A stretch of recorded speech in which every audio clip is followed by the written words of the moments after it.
হাসপাতালের বেড থেকে প্রতিবাদ, রাহুলের জন্য সরব রোহন, সামনে এলো অজানা গল্প।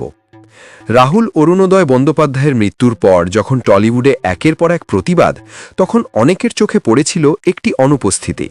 অভিনেতা রোহন ভট্টাচার্য কোথায়? মৌন মিছিল, শেষ যাত্রা, কোথাও দেখা যায়নি তাকে। স্বাভাবিকভাবেই প্রশ্ন উঠতে শুরু করে। অবশেষে সেই প্রশ্নের উত্তর দিলেন রোহন নিজেই, তাও হাসপাতালের বেড থেকে। একটি ভিডিও বার্তায় তিনি জানান, কিছুদিন আগেই একটি দুর্ঘটনার শিকার হয়েছেন তিনি, যার কারণে এখন হাসপাতালে ভর্তি। তবে ধীরে ধীরে সুস্থ হচ্ছেন বলেও জানান অভিনেতা। কিন্তু এখানেই শেষ নয়, নিজের এই অবস্থার মধ্যেও তিনি সরব হয়েছেন রাহুল অরুণোদয় বন্দ্যোপাধ্যায়ের মৃত্যুর প্রসঙ্গে। স্পষ্ট জানিয়েছেন, যে প্রতিবাদ চলছে তিনি তার সম্পূর্ণ সমর্থন করেন।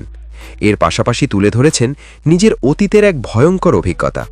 2012 সালে শুটিং চলাকালীন এক ভয়াবহ দুর্ঘটনায় ট্রেনের ধাক্কা খেয়েছিলেন তিনি। হাত ভেঙে গিয়েছিল, আর আশেপাশের অনেকেই সেই সময় সেখান থেকে সরে গিয়েছিলেন। শেষ পর্যন্ত কিছু স্থানীয় মানুষ আর টেকনিশিয়ানরাই তাকে উদ্ধার করে হাসপাতালে নিয়ে যান।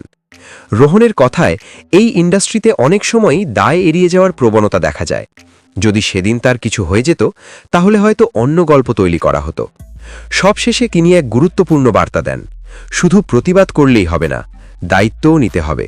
রাহুলের পরিবারের জন্যে, ভবিষ্যতের নিরাপত্তার জন্যে সবাইকে একসঙ্গে এগিয়ে আসতে হবে। এই কঠিন সময়ে হাসপাতালের বেডে বসেও রোহনের এই স্পষ্ট বক্তব্য যেন নতুন করে ভাবতে বাধ্য করছে গোটা ইন্ডাস্ট্রিকে।